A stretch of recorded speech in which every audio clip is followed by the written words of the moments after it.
Alright, magandang umaga po mga kapanok. Panibagong araw naman sa ating buhay. So ngayong araw po mga kapanok,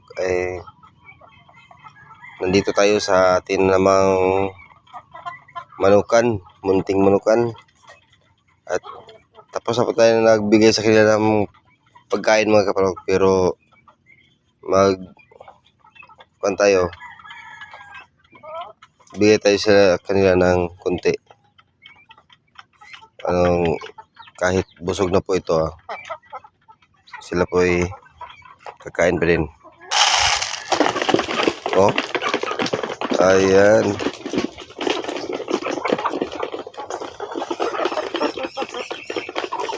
Grabe. Kain sila mga kapanok.